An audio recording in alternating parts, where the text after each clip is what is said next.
Hello world, J-Bob the video game slob coming back at you once again from a dimly lit basement where the floor is dirty and the milk crates are even dirtier, but the promises are fulfilled.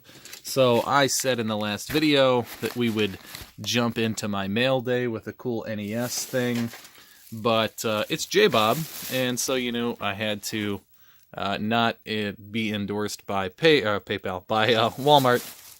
So I had to have a pickup today because otherwise it wouldn't be a J-Bob the video game slab kind of day.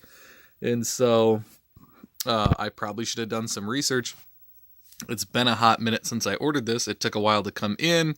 And so this is the NES pickup that I got from the previous 15% off eBay situation. And so always cool when those come across.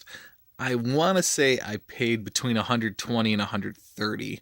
I think it's 125 for this, which is incredible because I once paid 175 for this off of Amazon, but I had so many Amazon points that it was like 50 to 100 bucks to me, but I just had all this free Amazon money that I rack up, and I think I've mentioned that in videos before.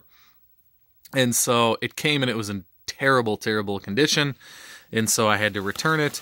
And so I guess, as I've been saying, the NES market is soft and the prices are going down. And so I just waited and I found a buy it now with the 15% off and made an offer on it. And it was accepted. So I'm a big fan of Atlas games. And I haven't played Wacky Races before. I have no knowledge of this title. I know it's one of the heavier hitters and one that I've never seen before in person. So this is my first time picking it up. It does have, you can see somebody scratched their name in Lee on the front. And there you can see it on the back. And to me, that's fine. I'm not going to buff it out. I don't care. The label's not, you can see, I don't know, maybe I could clean that up. I haven't tried. I'm not going to, frankly. I don't mess with these because there's the, I would say proof that it's real because, it's hard to fake that kind of dust. Yeah, I'm going to open it up. I'm going to play it. Of course, I just haven't done it yet. I haven't had the time. But that's the cool part, to me they're authentic. This is the way they come. If you're collecting at this part in the life cycle, they're still pretty pricey. Like I said, I think I paid 125 for this game, but to me that's pretty low compared to the market price. And I'm like 39, so now like 38 or something games away from the set. And so yeah, I don't know. There you go. I think it's a pretty solid pickup. I love Atlas games. I love NES games. It's kind of a 2-for-1. I think it must be an actual good game because it's one that's been expensive for a while and I haven't been able to get my hands on. So I'm pretty stoked to have that added to the collection. As I said in the last video, I picked up a PlayStation 2 that I had sold immediately. I just didn't have the ability or the time to get down to the video game store today. So I picked up another PS2. It just so happens to be another Slimline. The thing is with these, or why I tend to pick these up, is the Slimlines are ones that usually work more often.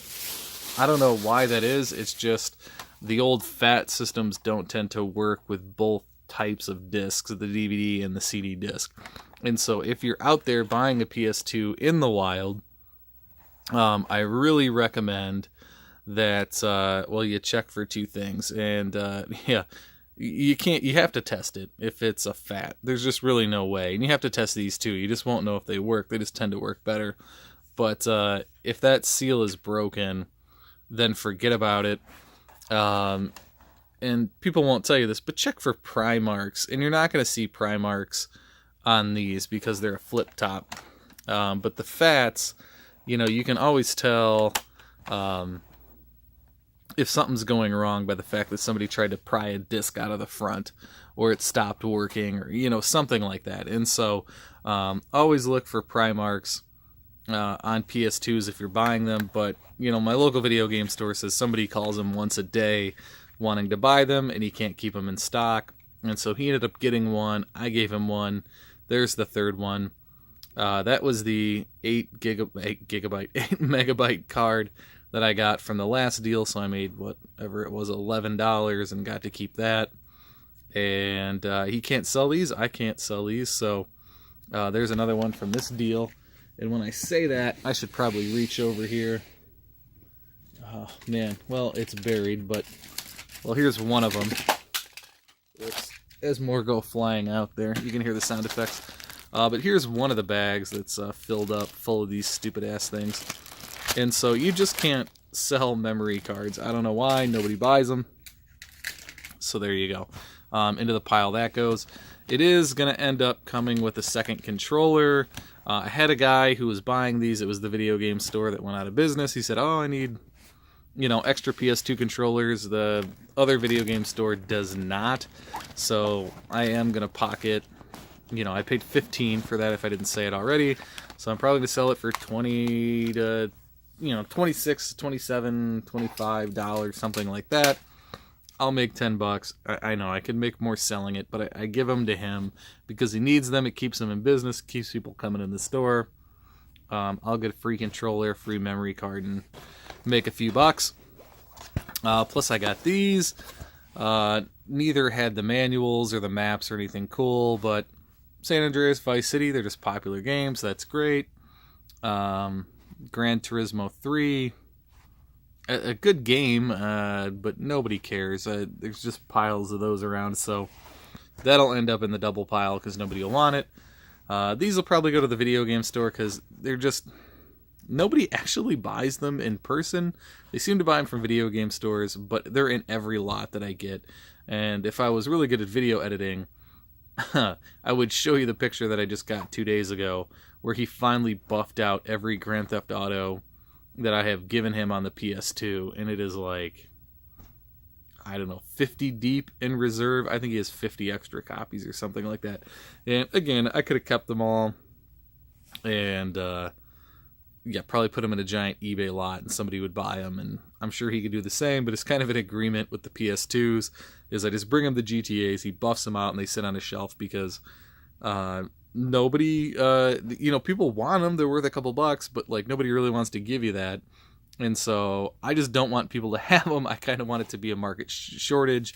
It's scorched earth, like I've said many times in this videos in the past, is I just buy it all. And so that way, if people see GTA, it's the Halo with a PS2. But look, I can't keep the common games on every system. And I have multiple copies of these two. It's not like I have 0 copies. I have probably 2 or 3 copies of each, of all the different variants and all that. So you just can't keep them all. But anyway, that's what it is. I'm going to head out. It's already going on 8 minutes. So a simple 2 pickup video today. So hit me up in the comments. Let me know how many copies of these Grand Theft Auto PS2 games are you hoarding in your collection. I'd appreciate knowing. Thank you, world. J-Bob out.